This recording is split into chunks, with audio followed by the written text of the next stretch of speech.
Hello বন্ধুরা, welcome to my channel স্বপ্নের শিশুয়ালয়। আমি চলে এসেছি আপনার জন্য একটা নতুন ভিডিও নিয়ে। এই যে অক্টোবর মাস শেষ হয়ে গেল, শেষ হতে যায়, আপনারা দেখে নিন আপনাদের কোনো কাজ বাকি থাকলো কি না, কোনো কিছু ভুলে গেলেন কি না, সিবি ঠিকঠাক তুলেছেন কি না, এবং কোনো শিশুর ওজন বাকি আছে কি না, হোম ভিজিটের ক্ষেত্রে আপনারা ঠিকঠাক তুলেছেন কি না, এগুলো একটু চটজলদি দেখে নিন। তাহলে প্রথমেই আপনারা পোষণ টেকার অ্যাপটিকে খুলবেন, খুলে বেনিফিশিয়ারি লিস্টে হোম পেজে চলে যাবেন। হোম পেজে গিয়ে আপনি ওখানে ড্যাশবোর্ডে চলে যাবেন। ড্যাশবোর্ডে গিয়ে আপনি দেখে নেবেন যে আপনার কোনো হোম ভিজিট ডিউ আছে কিনা। যদিও আপনাকে হোম ভিজিটটা 31 তারিখ পর্যন্ত করতেই হবে, তারপর দেখবেন আপনার গ্রোথ মনিটরিং সেখানে শিশুর ওজন এবং উচ্চতা ঠিকঠাক তুলেছেন কিনা, বা কিছু বাকি থাকলো কিনা। যদি কোনো কিছু পেন্ডিং থেকে থাকে সেগুলো চেক করে নিন। হয়তো আপনি নতুন গর্ভবতী থেকে মাইগ্রেট করে আপনি পশু দিতে আনলেন, কিন্তু সেই মায়ের ক্ষেত্রে শিশুর ওজনটি আপনি ঠিকঠাক তুললেন না, ভুলে গেলেন শিশুর ওজনটি ফের সেখানে তুললেন, ভাবলেন হয়তো আমার এই ওজনটি তোলা হয়ে গিয়েছে, কিন্তু আপনি সেই দিন ওজন তুললেও আপনাকে আবার পুনরায়, কিন্তু সেই লাস্ট দিনও যদি তোলেন আপনাকে কিন্তু পুনরায় আবার এখানে আপনার ওজনের জায়গায় ওজনটা কিন্তু দিতে হবে, গ্রোথ মনিটরিংয়ের জায়গায়, নাহলে কিন্তু পেন্ডিং হয়ে থাকবে। তাহলে আপনারা সেগুলো চেক করে নিন। ভুল করে বা কোনো সমস্যায় যদি স্যাম চিনলেন বা আন্ডার চিনলেন, যদি কোনো কারণে হয়ে যায়, সেগুলো ঠিক করে নিন। অবশ্যই আপনি এগুলো করার সময় আপনার রেজিস্টার সংক্রান্ত যা রেকর্ড রাখার কথা, আপনি অবশ্যই খাতাপত্রগুলো ঠিকঠাক রাখবেন। তারপরে আপনি দেখে নেবেন যে কোনো নিউবর্ন বেবি জন্মালো কি না, সেগুলো আপনি দেখে নেবেন যে সেগুলো আপনি ঠিকঠাক তুলেছেন কি না। আপনাদেরকে আমি আগেই বলেছিলাম যে মাসের 15 তারিখের মধ্যে আপনারা 60% ওজন তুলবেন এবং 20 তারিখের মধ্যে 90% ওজন তুলবেন। বাকি 10 দিন আপনাদের যা কাজ বাকি থাকবে আপনারা কিন্তু সেইগুলো করবেন, শুধু রিভাইজ করে দেখবেন যে কোনো কিছু বাদ গেল কি না।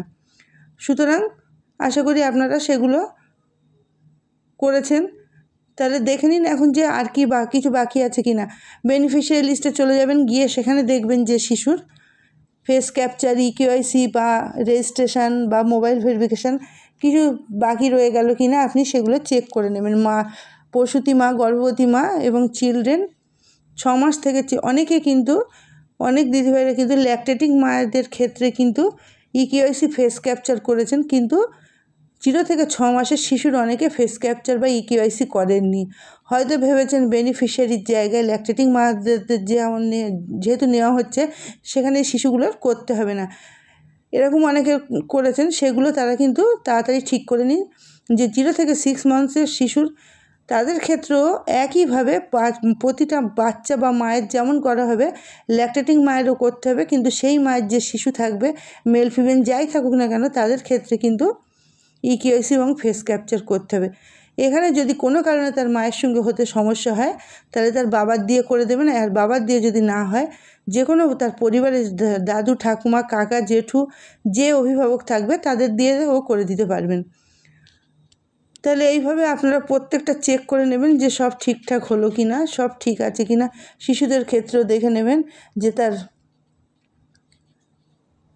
তার ওজন ঠিকঠাক তোলা হলো কি না, তার ফেস ক্যাপচার হলো কি না, ইকেওয়াইসি ঠিকঠাক হলো কি না, তার প্রোফাইল ফটোটা ঠিকঠাক তোলা হয়েছে কি না, দেখুন, এগুলোও দেখে নেবেন। দেখুন এই শিশুটির ক্ষেত্রে তার মোবাইল নাম্বার দেখুন ভেরিফিকেশান করা আছে, তার ইকেওয়াইসি ভেরিফিকেশান করা আছে, তার মায়ের আধারের সঙ্গে মায়ের আধারও ভেরিফিকেশান করা আছে, ফেস ভেরিফিকেশানও করা আছে। তাহলে সেই শিশুটির আর দেখতে হবে যে শিশুটির প্রোফাইলে তার ছবিটি সাবমিট হয়েছে কি না, এটাও আপনাকে দেখে নিতে হবে। যদি 3 থেকে 6 বছরের শিশুর ক্ষেত্রে এই সঙ্গে সঙ্গে আপনারা eKYC face verification, mobile verification এবং আধার ভেরিফিকেশানের সঙ্গে অবশ্যই দেখে নেবেন যে শিশুর প্রোফাইল ফটো ঠিকঠাক তোলা আছে কি না। যদি আপনার প্রোফাইল ফটো না তোলা থাকে, তাহলে আপনি তাড়াতাড়ি করে তুলে নিন, কারণ 3 থেকে 6 বছরের শিশুদের ক্ষেত্রে তাদের প্রোফাইল ফটো কিন্তু বাধ্যতামূলক করা হয়েছে। সেক্ষেত্রে আপনাদের যদি না তোলা হয়ে থাকে, আপনারা চটজলদি তুলে নিন।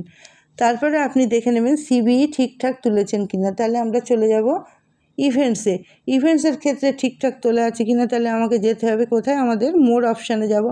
পোষণ টেকার অ্যাপ থেকে মোর অপশানে চলে যাবেন। মোর অপশান থেকে দেখুন ইভেন্টসে যাবেন।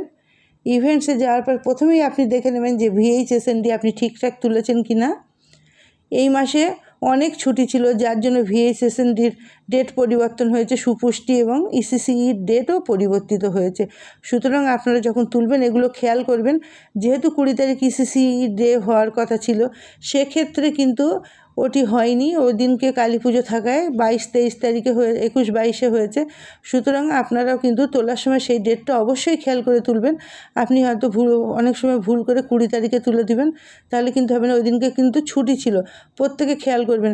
সুপুষ্টির ক্ষেত্রেও তাই। দেখুন এখানে ভিএইচএসএনডির ক্ষেত্রে আমার প্রতি ইংরাজি মাসের প্রথম বৃহস্পতিবার হয়, কিন্তু যেহেতু 2 তারিখ ছুটি ছিল, যার জন্য আমার 9 তারিখে হয়েছে, পরের সপ্তাহে। আপনাদের ক্ষেত্রে যদি ডেট পরিবর্তন হয়, আপনারা সিবিই তোলার সময় কিন্তু অবশ্যই ডেটটি খেয়াল করবেন। সিবিইর ক্ষেত্রেও তাই। দেখুন এখানে আমার 21-10-2025 তারিখে প্রি স্কুল ইসিসি ডে পালিত হয়েছে, যেহেতু 20 তারিখে হওয়ার কথা, কালী পুজোর ছুটি ছিল। সুপুষ্টি দিবসের ক্ষেত্রেও দেখুন, সুপুষ্টি দিবসের ক্ষেত্রে কিন্তু 24 তারিখ ডেট ঠিক ছিল। সুপুষ্টির ক্ষেত্রে কিন্তু কোনো ডেট পরিবর্তন হয়নি। সুতরাং সুপুষ্টি যেভাবেই 24 তারিখে ডেট ছিল, সেই 24 তারিখেই হয়েছে। আপনারা যদি তুলনা হয়ে থাকে, তাড়াতাড়ি করে আপনারা তুলে ফেলুন। এই ডেট যদি ভুল হয়, আপনারা কিন্তু আর পরিবর্তন করতে পারবেন না। অনেকেই কমেন্টে আমাকে লিখেছেন যে যদি সিবিইর ডেট ভুল হয়ে যায় তাহলে কী করব। সেক্ষেত্রে আপনাদের কাছে অনুরোধ, আপনারা তোলার আগে, সিবিই তোলার আগে অবশ্যই আপনারা আপনাদের ডেটটা ঠিকঠাক তুলবেন, এবং আপনারা যে মিটিংয়ের খাতা করেছেন, নিঃসন্দেহে সেই খাতায় লেখা আছে তারিখ এবং ডেট, এই তারিখ এবং সময়। সুতরাং আপনারা সেই খাতাটি দেখে নেবেন, মিটিংয়ের খাতাটি দেখে নিয়ে সেই তারিখ আপনারা বসাবেন। তাহলে এইভাবে সিবিইটাও আপনারা কমপ্লিট করবেন। ভিএইচএসএনডিটাও দেখে নেবেন আপনাদের ঠিকঠাক হয়েছে কি না। যদি না তোলা হয়ে থাকে ভিএইচএসএনডি বা সিবিইতে, মিনিমাম দুটো ইভেন্টস আপনাকে তুলতে হবে সিবিইতে। যদি না তোলেন, আপনারা কিন্তু ইনসেন্টিভ পাবেন না। সুতরাং সেক্ষেত্রে আপনারা কিন্তু দায়িত্ব সহকারে সিবিইটা তুলবেন, ভিএইচএসএনডিটাও তুলবেন, এবং গ্রোথ মনিটরিংয়ের ক্ষেত্রে এবং হোম ভিজিট, এই দুটো কিন্তু না হলে, এই দুটো যদি আপনি না কমপ্লিট করেন, তাহলে কিন্তু আপনি ইনসেন্টিভ পাবেন না। অনেক দিদিভাই কমেন্টে লিখেছেন যে আমরা ইনসেন্টিভ পাইনি। পাওয়ার ক্ষেত্রে 4 মাসের 3 মাসের দিয়েছে, সেখানে 2 মাসের পেয়েছেন, কেউ 1 মাসের পেয়েছেন, বা 6 মাসের জায়গায় কেউ 4 মাসের পেয়েছেন। সেক্ষেত্রে কিন্তু আপনাদের এই ইভেন্টস বা গ্রোথ মনিটরিংয়ের ক্ষেত্রে কোনো জায়গায় হয়তো তোলা হয়নি, বাদ পড়ে গেছে, যার জন্য আপনারা ইনসেন্টিভ পাননি। সুতরাং এগুলো খুব দায়িত্ব সহকারে তুলবেন, এবং এই সংক্রান্ত খাতাপত্রগুলোও সব ঠিকঠাক রাখবেন। তাহলে আপনাদের আবারও মনে করিয়ে দিলাম, আপনারা অক্টোবর মাসের শেষে পোষণ অ্যাপে কী কী কাজ করবেন বা কী কী বাদ রয়ে গেল, সেগুলো দেখে নেবেন। তাহলে আজকে ভিডিওটি ছিল এই পর্যন্ত। যদি আপনাদের ভালো লাগে, লাইক, কমেন্ট এবং শেয়ার করবেন, এবং আমার চ্যানেলটিকে সাবস্ক্রাইব করে আমার পাশে থাকবেন, সাথে থাকবেন। ধন্যবাদ। পরবর্তী ভিডিওতে আবার দেখা হবে। Good night.